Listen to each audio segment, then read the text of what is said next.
কোটা সংস্কারের দাবিতে আন্দোলনকারীদের অবস্থান কর্মসূচিতে অচল হয়ে পড়ে রাজধানী। বিভিন্ন সড়কে বন্ধ হয়ে যায় যান চলাচল, এতে চরম দুর্ভোগে পড়েন নগরবাসী। সহকর্মীদের সহায়তায় রিপোর্ট করছেন মনিরুজ্জামান।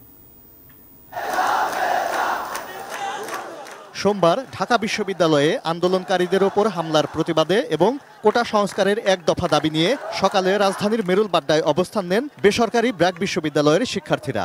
তাদের সাথে সংহতি জানিয়ে একই সড়কে অবস্থান নেন ইস্ট ওয়েস্ট বিশ্ববিদ্যালয়ের আন্দোলনকারীরাও। রামপুরা থেকে কুড়িল মোড় পর্যন্ত আরও কয়েকটি স্থানে নেমে আসে বেসরকারি বিশ্ববিদ্যালয়ের শিক্ষার্থীরা।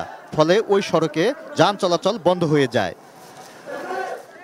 একই দাবিতে রাজধানীর উত্তরার বেশ কয়েকটি বিশ্ববিদ্যালয়ের শিক্ষার্থীরা সড়ক অবরোধ করে বিক্ষোভ করেন। শিক্ষার্থীদের আন্দোলনে মিরপুর, ফার্মগেট, মতিঝিল, যাত্রাবাড়ি, সায়েন্স ল্যাব সহ গুরুত্বপূর্ণ সড়কে যান চলাচল বন্ধ হয়ে যায়। মহাখালী, সায়েন্স ল্যাব সহ বেশ কয়েক জায়গায় আন্দোলনকারীদের সাথে পুলিশ এবং ছাত্রলীগের সংঘর্ষ হয়। এ সময় আহত হন অনেকে। সফলতা না আসা পর্যন্ত আন্দোলন চালিয়ে যাওয়ার ঘোষণা শিক্ষার্থীদের। আমরা চাই হলো কোটাটা কিছু পার্সেন্টেজে নিয়ে আসুক। এখন যদি অযৌক্তিক আন্দোলনই হইতো তাহলে স্কুল কলেজ সবাই নামতো, সবাই কি ব্রেইনলেস? যত বড় বাইরে কালকে আঘাত পেয়েছে তার সবার সুষ্ঠু বাজার চাই। অন্যদিকে জনভোগান্তিমূলক কর্মসূচি পরিবর্তনের আহ্বান সাধারণ মানুষের।